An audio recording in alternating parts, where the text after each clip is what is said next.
Come chat with Nicholas. He'll listen to you. Then he'll laugh, and then he'll cry with you. It's all in a safe space for you to speak your truth. Oh, come let's chat with Nick.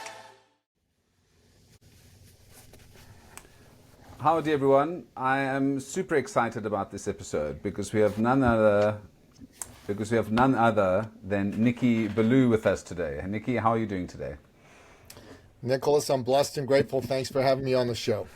Awesome. So I'm going to do a quick little bio because I think it's very interesting that we just set the scene quickly.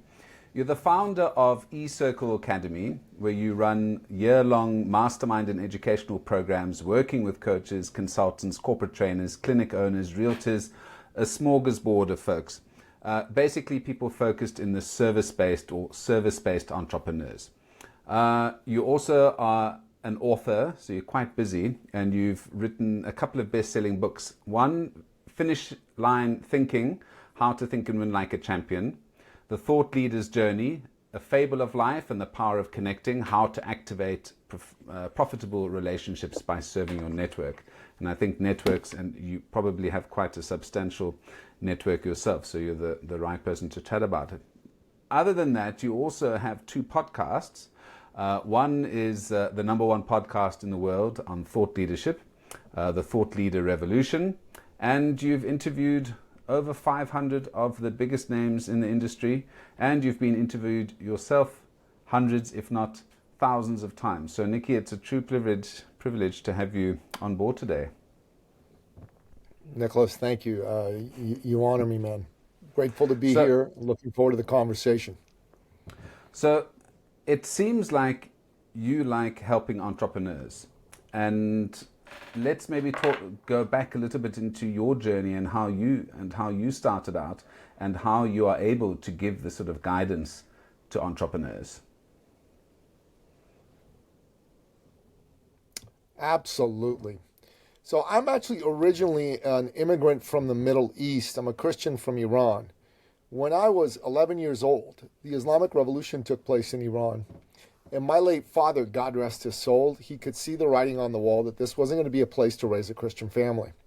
So he made a plan, and he got us out of Iran, and he settled us where I now live eventually, which is Toronto, Canada.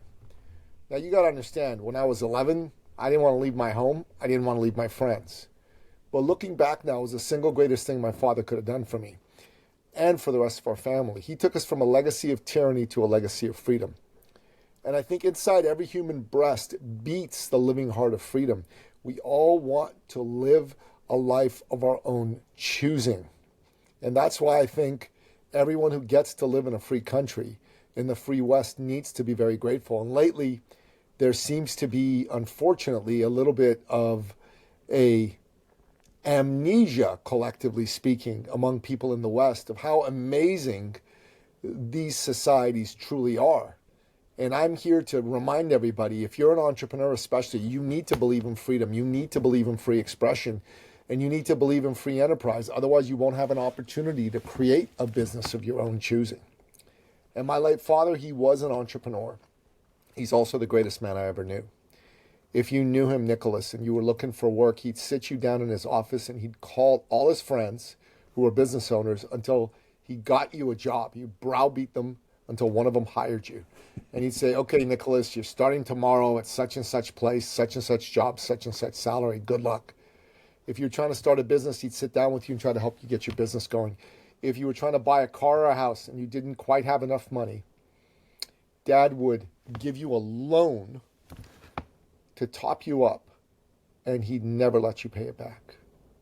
And people always say to me, Nicky, are you kidding me? Like, come on, who does that? That's not real. I said, well, the late, great Napoleon Billou, at least for one, he did that.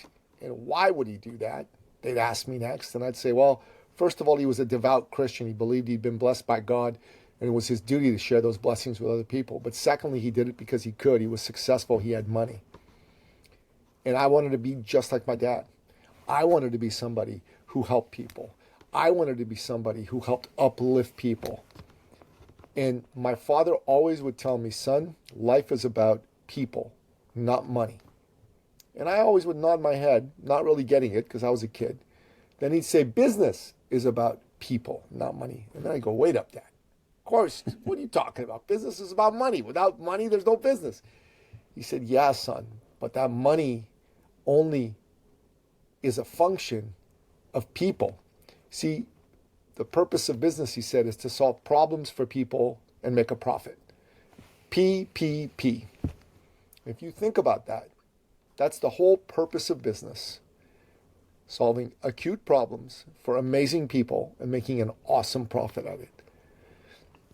So I got into business and I became a coach. I've done various types of coaching, but I've coached people really in transforming themselves as human beings. I've coached people in health and fitness. I used to work with Olympic champion athletes and multi-billionaires, and they were my clients. And then I finally got into the coaching of entrepreneurs. And I got to tell you, that's been the most satisfying for me, because I think entrepreneurs are society's greatest heroes, except for the men and women who fight, bleed, and die in the military and law enforcement to keep the rest of us free and safe. They're the ones with the dreams to go make life better for all of us. An entrepreneur with a dream can create so many jobs, can create so much belief in people who see him do it. And the people that see him do it believe in themselves. They think, if he can do it, I can do it. And so that's what it was all about for me. But I ran into a problem for these entrepreneurs. Many of them are good people, Nicholas, but they don't understand business. They don't understand sales and marketing. In fact, sales scared them. They didn't want to be seen as pushy or salesy or cutthroat, as you put it before we started speaking. And the problem is, they wouldn't go after business they should go after. You know what I'm saying, Nicholas? They would not go after business they should go after, because they didn't want to be seen of reeking of commission breath. Right? So I saw this and I go, how can I help these people not shoot themselves in the foot? Because everybody loses when that happens. You lose, you don't get the business. The client loses, they don't get the help from you to help them solve their problem. Even the charlatan marketer who comes in and grabs the business, he doesn't care whether he gets them a result or not. He loses, because what goes around comes around. And I thought, okay, let's reframe selling to serving. Nicholas, no one wants to be sold, but don't you love being served by a caring human being? If you're an advocate for other people, you love people who advocate for you. And just helping people reframe that, help them double, triple, quadruple, tenfold their business. And really, that's how I got started in business, because I believe every human being needs someone to believe in them, someone to care about them, someone who believes in the majesty of their soul and the majesty of their dream. And in addition to needing someone to believe in them, to spark the belief into a roaring fire in them, they also need to know how to persuade people effectively to do business with them. And really, that's what it's all about for me. I believe in people. I love on people. I show them how to be effective persuaders. I show them how to stand up from a crowd as thought leaders, so it's easier for them to do the job of persuading. Well, that was a heck of an introduction. We may as well just end it there. I mean, you've pretty much given a whole host of wonderful pearls of wisdom, which, I mean, there's so many things we can talk about there. But Nikki, one of the things I want to start off with is the importance of role models. And then I want to go into teaching versus coaching, because it seems like you've got a teacher's heart, but the term you have is coaching. Your father sounds like a fantastic chap.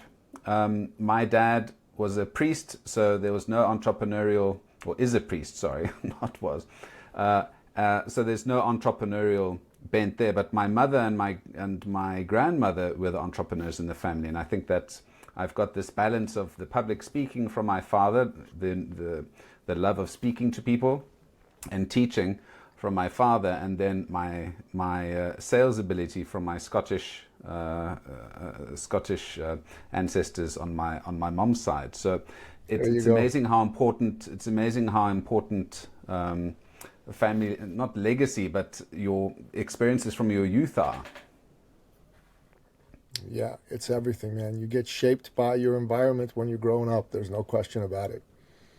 And a lot of folks don't have that. And I guess that's what you in your coaching, you basically are taking a lot of your learnings from your own life and trying to pass on, the joy that you have in what you do and some of the learnings in that. Now, I'm a teacher, so I teach, and part of that is to try and give my students the joy of learning, but also to try and set them up for success in a very turbulent and difficult world with ChatGPT, with AI, but every year has had its challenges. I mean, you speak about the Islamic Revolution.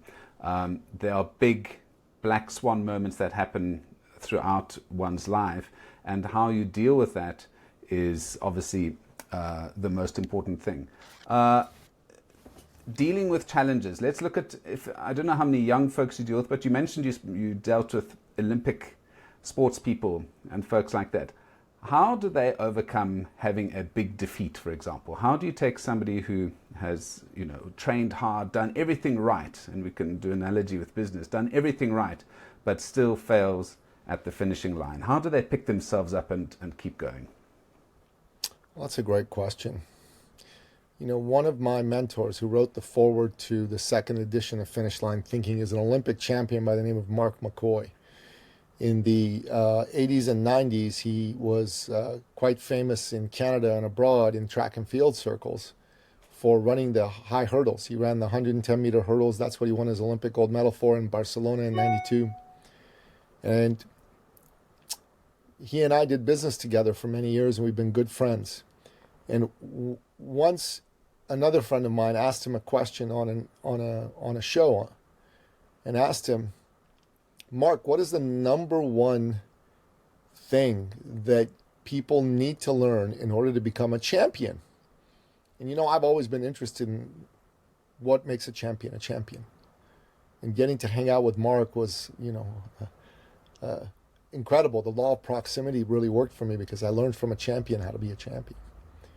And he said, very simple. You need to learn how to lose. And when I heard that, I'm like, what do you mean by that, learn how to lose? Everybody knows how to lose. Most people lose so often. And he said, no, most people don't know how to lose. They lose, they just don't know how to lose.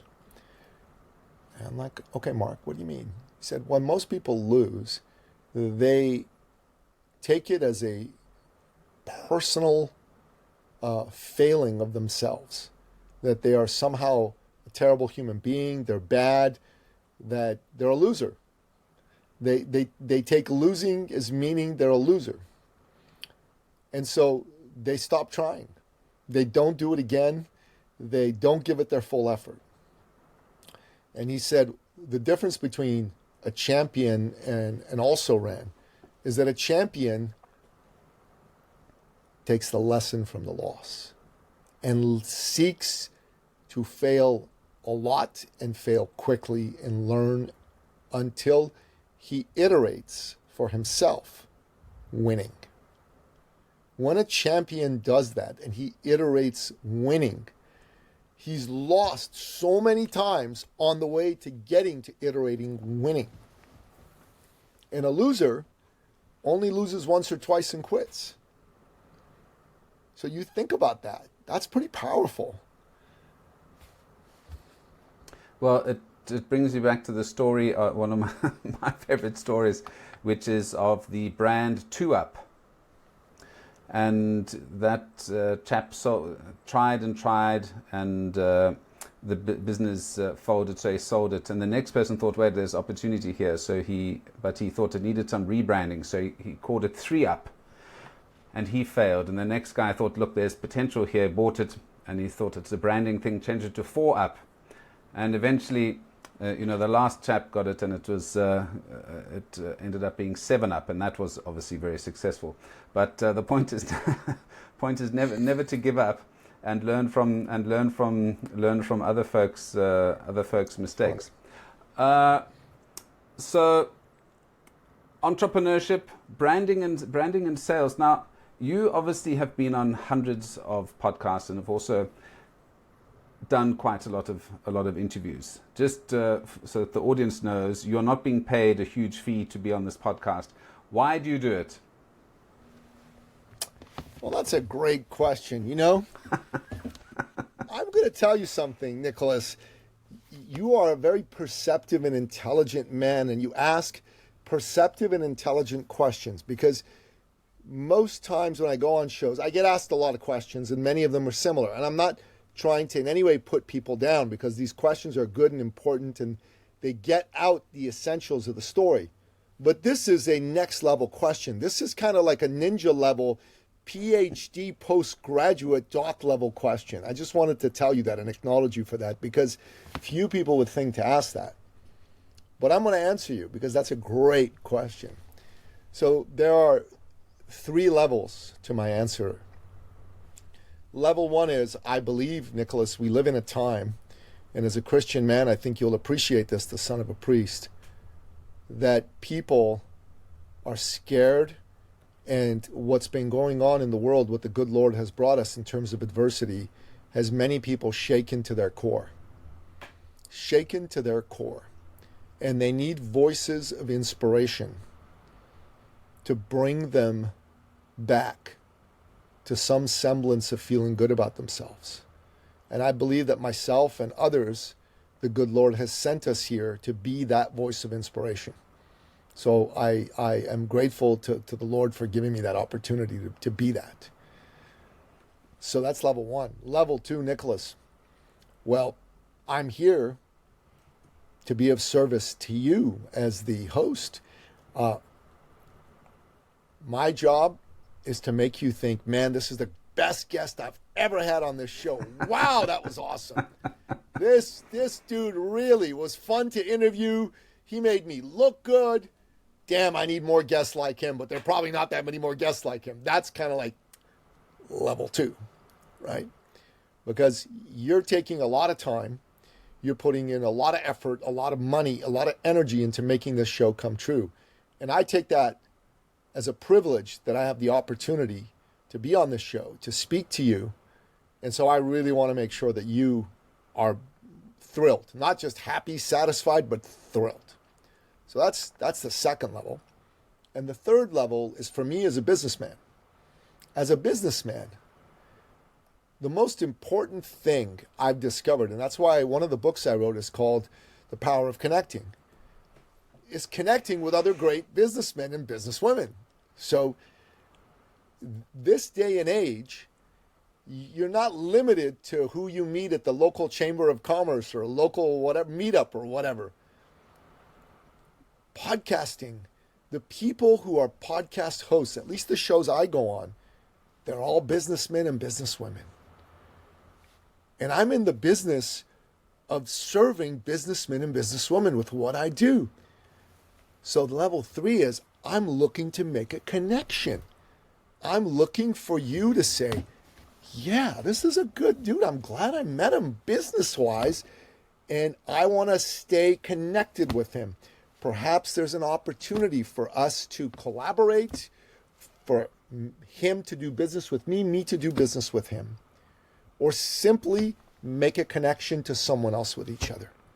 Now, if you think about those 3 reasons that I go on shows, so as good as your question was, I'm clear that my answer was equally good, because if a person wants to understand something, like one of the things I teach, Nicholas, is I teach businessmen and women how to make money from being a podcast guest. From May 2022 to December 2023, 18 months, I've generated $357,213 in sales from being a podcast guest. And this was not an accident. It's because I have a 3-level intention on coming into a show as a guest. And if someone's listening to this and they're going, man, I'd like to be a podcast guest. I'm telling you, being a podcast guest is amazing. It's a great idea. But if all you do is you come on a show and you just talk, and at the end you say, that was great, you missed an opportunity.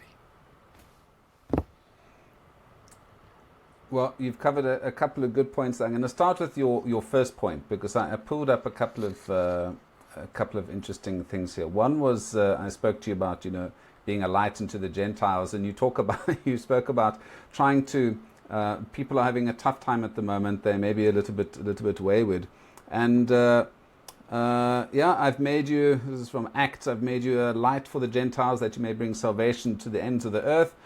That's one, and then another one I like is about salt. How Christians should be like salt, and how salt goes a long way. So, as salt enhances the flavor of food, Christians are encouraged to add spiritual flavor to the world, living in a way that brings out the richness and fullness of life in Christ.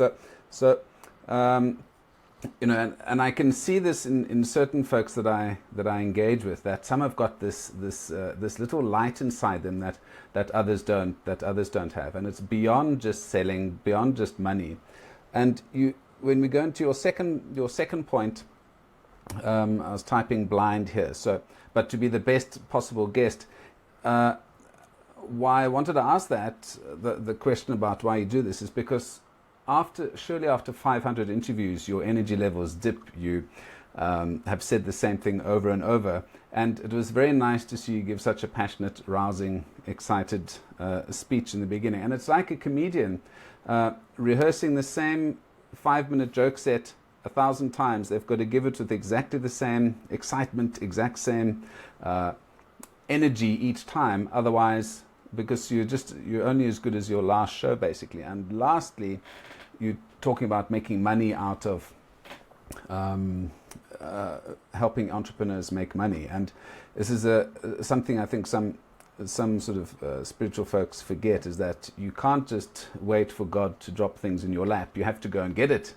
He gives you the tools and the techniques to go and do it. And 500 podcasts in a year, etc., that is hard work. That is not fun work. And that's how you generate money. It's not by just saying hopes and prayers. It's by using the skills you've got and going ahead and doing them. So I really love that 3-point answer that you've got. So very happy to have you on the show. Let's carry on. Let's see what other interesting questions I've got here. Now, personal branding. You obviously are quite good at this, and again, this comes through the podcasts. The entrepreneurs that you work with, are they individuals or are they part of companies? Or how do you connect individual brands, so me building my personal brand with a company, or are you focusing purely on individual brands? That's a great question. So we have two different sets of programs. So one of them is for the entrepreneur who is a smaller entrepreneur, who's maybe even a solopreneur or has maybe 1, 2, 3 staff. They are the business, essentially speaking, right? So these tend to be folks like coaches, like consultants, like professional trainers, professional speakers, perhaps someone who's a chiropractor and owns a practice and wants to do more than just be a chiropractor. Those types of folks. So the brand and their expertise is at the center of what they do and how they make money and how they serve the world. So that is like our eCircle Academy has been primarily focused on those types of folks. But just this year, we started to attract some founders of larger concerns. These are people with 10, 20, 30, even $50 million firms who started to see that there was value in their personal brand being infused with their company, because it would allow them to, in a very authentic way, attract more customers, more of the right type of employees, and more investors. Imagine being the Elon Musk of your industry. That's very powerful, because if you're Elon Musk, everybody wants to buy products from your companies. If you're Elon Musk, people want to work for you. I mean, they basically walk through fire to work for you, and investors throw money at you. And so thought leadership, the CEO as thought leader, the founder as thought leader is very powerful for those folks. And we've had a few clients like that, and they've been very, very happy. But the bread and butter of our business has been the coach, the consultant, the strategist, The fellow whose business is typically under $2.5 million. Most of them, frankly, are around 100,000, maybe even a little below, to about $300,000. We're really, really successful at helping those people tap into the love that they have in their hearts, because we only work with good people. We have a no a-hole rule. You know what I mean? No a-holes allowed, no jerks allowed, right? So you've got to be a good human being for us to work with you. But if that is who you are, a big part of what we teach you is how to let your heart shine to people so they see that. They know they're dealing with a good person, because that's what buyers want. More than anything, they want an authentic, good human being who cares, Nicholas. And for us, that's a big part of what we show people. And let me give you a story, if you wouldn't mind. Yeah. So there was a man who came to us. Unfortunately, he passed away last summer. It was very sad. He had cancer and he passed on. But he came to us when he was 57. And he had been a executive vice president for a manufacturing company in Canada. But he didn't want to do that anymore, so he went and became a business coach. So he made a lot of money as an executive vice president. He made $350,000 a year. He didn't make a lot of money when he met us as a business coach. He made maybe $70,000 a year. So it was quite a big come down for him, right? And when he came to us, like he said to, because he'd seen some other people we'd helped do really, really well, and he came to me, he says, how'd you help that dummy make so much money? I'm 10 times as smart as that guy. How come he's making $1 million a year and I'm making 70,000, man? I just laughed. And I said, look, man, what do you really want? He says, at least I want to replace my income that I used to make before. And if I could do better, that'd be great. So we sat with him and we did a deep dive with him. And this was not like something that happened like in a single meeting. It took time, but we have a 3-day program for thought leadership. And this fellow, we helped him figure out, okay, who are you going after? Because at first he was like, I'll help anybody with any business problem. And that was his first mistake. That's why he wasn't doing well. So we helped him do an analysis of who he could really help and what type of problem he really liked to solve. And the problems he liked to solve were around growth, because that was his thing when he was a manufacturing CEO. He was the growth guy. So he started to work with lawyers, attorneys, but who were the sole proprietor, the sole owner of their practice. So no partners. That was important for him. Didn't want to deal with committees. And these were guys who had like at least a mid 6-figure, 7-figure practice and wanted to triple, quadruple it. So when we helped him get all this figured out, and as I said, this took time. It took a good 6 months for all this to get crystallized for him. He very quickly went from making $7,000 a month, even less, to making $40,000 and $50,000 a month. He went as high as $60,000. He thought, oh, I'm working too hard. Let me drop back down. And so he was making about $500,000 a year, which was more money than he made as an executive vice president. But back then he worked 60 hours a week. And now, as a business coach, he was working 30 hours a week. And 30 hours a week, he loved it. He liked working about that much, no more. And you think about that, helping someone like him get all that sorted out was beautiful, because he lacked clarity. So we helped him get clarity on who his client was, clarity on his message. And that is what thought leadership is. Thought leadership is about clarity. You need to be clear on what you do and who you do it for. And it has to be about more than the money. Because if it's just about the money, then you're not a thought leader. You're just a charlatan who's trying to pretend you're a thought leader.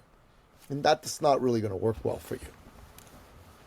I think that the point on clarity obviously is, I push that with my students when it comes to any marketing campaigns as well. Be very clear on your goals. Be very clear on the single-minded thing that you want to promote to your market.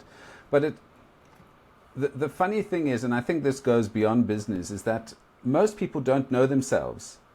And what these coaching processes do, I suppose, is they help crystallize what you know already into a form that is useful to other people. And it's very important to have people who are skilled at being able to, not to look at the whole picture and chip down like Michelangelo did with David, that block, a very bland block, into something very beautiful. And I suppose that's what you as a coach do, is that latent, David is already sitting in that marble, but you're not creating a 6-figure, 7-figure individual. They're already there, but they just need that guidance.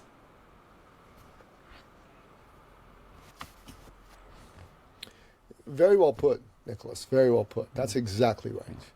Because inside every human being is God-given potential. And it's there. It's latent, And this whole process of self-discovery, personal branding really is about self-discovery, but self-discovery from a commercial point of view. Okay. So most people who engage in self-discovery exercises don't understand that if you're doing this for business, you need to figure out how this self-discovery can get you paid and get you income. And I think it's especially important for Christians to hear this, because many Christians think, oh my God, well, no, it can't be about the money. God doesn't want me to make money. What are you talking about? I mean, the Bible is replete with examples of God saying that He intends for you to live an abundant life. An abundant life. This includes money, And I know there's a lot of Christians who don't agree with this. But I think that, especially in North America, there are a number of pastors like Joel Osteen who preach something called the prosperity gospel, which draws upon the Bible many, many instances in which God Himself says to His flock that I intend for you to have an abundant life, financially, spiritually, relationally, with all the people that you love, in every single way. This idea that we're supposed to be poor, it's a lie. It's a lie. And I think it's very important for us to get comfortable with being abundant. You can only truly be of service to people if there's an abundance for you to share with others. If you don't have enough to even take care of yourself, how the heck are you going to be able to take care of anybody else? Well, I suppose it goes to another point of, in the Bible, there are only 2 instances of them talking about manna from heaven, so free things from heaven. The rest is harvesting and sowing and reaping, so there's lots of hard work involved in it. And I think people need to, the abundance comes from also putting in the hard work.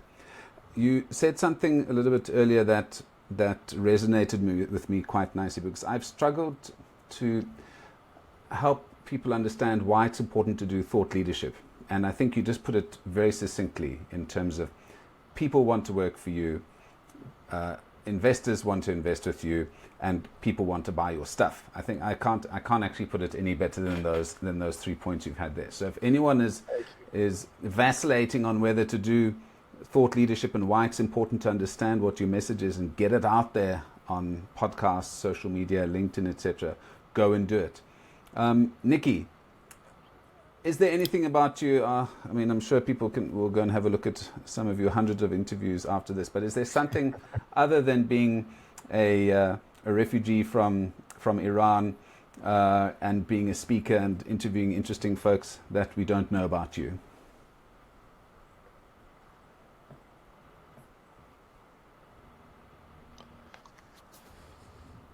There's probably tons you don't know about me. I'll tell you a couple of things, but before I do that, I want to address one last thing around thought leadership. And I want to be really clear on this. Thought leadership is not the act of posting on social media. It's not the act of going on a podcast and speaking. That's not thought leadership, okay? And that's really, if that's not done properly, that's just glorified influencer type marketing. And influencer marketing can be very effective. But these people that go on social media and they say things like, work hard, you're enough, wake up early. These are cliches that are in and of themselves not very useful to people. Thought leadership has to involve You doing the deep thinking to come up with original ideas that can be applied to solve acute, thorny problems for the people that you care to help. And I want to reiterate this. If a CEO is listening to this and go, you know what, I'm going to be a thought leader. Yeah, I got a podcast. Yeah, it's all good. No. No, it's not. Not even close. Not remotely close. And I mean not remotely close. If you haven't done the thinking to structure your thoughts, to put them out there in a useful format for people, you're not a thought leader. Okay? You're not. You're just a glorified influencer. You know, you're the intellectual equivalent of someone on Instagram showing off their abs. That's all it is. And don't be that guy. Don't be that gal. Okay? And I suppose you can do as much damage. Well, I suppose you can do as much damage with bad thought leadership or thought leadership as than doing nothing.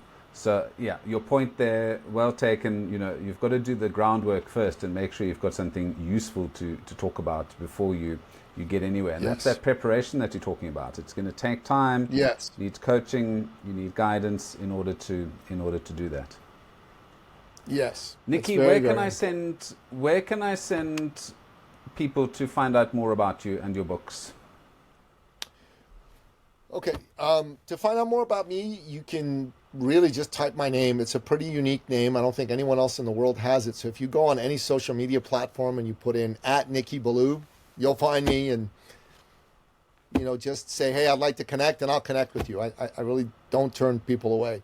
But if you are interested in having a conversation about yourself and your business, and you're thinking about how you can use thought leadership to great effect for yourself, then I recommend you go to my main website, ecircleacademy.com/appointment, and get on my calendar. Let's have a conversation.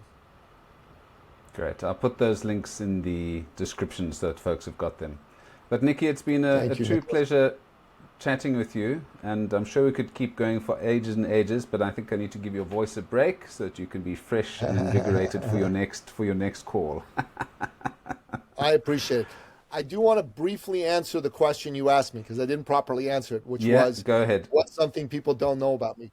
I love to read, man. I've read 4,000 books, and I read about 100 books a year. So that's a fun fact about Nikki Ballou. Is that business related? Is that fiction, non-fiction? What is your poison? It's all of it, brother. I like to read business books. I like to read biography, history, fiction, poetry, you name it, man. I just like to read. Awesome. Well, we'll have to get a list of some of the top books for folks to read as well. Nikki, again, it's been a pleasure. Thank you for your time, and have a blessed day. You too, my friend. Thanks for having me on the show. God bless you. Cool. Nikki, thanks.